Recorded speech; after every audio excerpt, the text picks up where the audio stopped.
talking about the way the presidency was originally conceived by the framers of the U.S. Constitution. It's not surprising they were wary of executive power, given their recent experience with George III and the royal governors of their colonies. The Articles of Confederation government of the 1780s lacked a chief executive, which some political leaders observed was a weakness of that system. In effect, the president of the nation in the 1780s was really just the presiding officer of the Confederation Congress. Now, the delegates to the 1787 Constitutional Convention in Philadelphia took up this issue, and they addressed a number of different questions. Should the new national government have a single person in the role of chief executive or a committee of men? Who should choose the president? Should it be Congress, the American people, the state legislatures, or some other entity? And what powers would be entrusted to the chief executive? How would those powers be checked by the powers of other branches of government? And there were other pressing questions that needed to be addressed as well. Once they settled on a singular chief executive, opposition seemed to fade once it was understood that the universally admired George Washington would naturally be chosen. The delegates agreed the president had to be independent of Congress, so they rejected the idea of congressional selection. The southern states didn't want to hand the choice to the densely populated northern cities, which would be the result of the popular vote. So they alighted on the Electoral College. And long debates ensued on the powers of the president, which ultimately resulted in the several provisions of Article I and the 4 sections of Article II of the Constitution. The Constitution outlines the qualifications for office, the manner of election, succession in the event of vacancy, compensation and prohibition from emoluments. These are sort of gifts, right? And impeachment and removal provisions if the president is convicted of treason, of bribery, or other high crimes and misdemeanors. In terms of presidential functions, the chief executive is given the power to veto legislation, appoint officials in the executive departments, and nominate federal judges.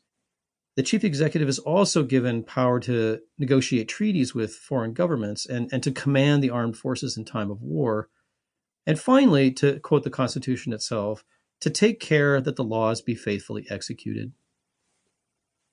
Now, a couple of points need to be made here. Number one, several delegates believe these provisions created in the presidency an instrument of tyranny, and so they publicly opposed the Constitution's ratification after the convention. This would be men like Elbridge Gerry, Edmund Randolph, George Mason, and a few others.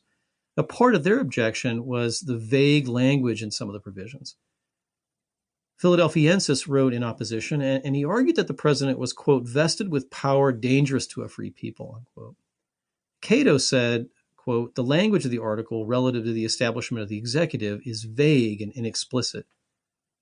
The president possessed of the power given him by this frame of government differs, but very immaterially, from the establishment of monarchy in Great Britain, unquote.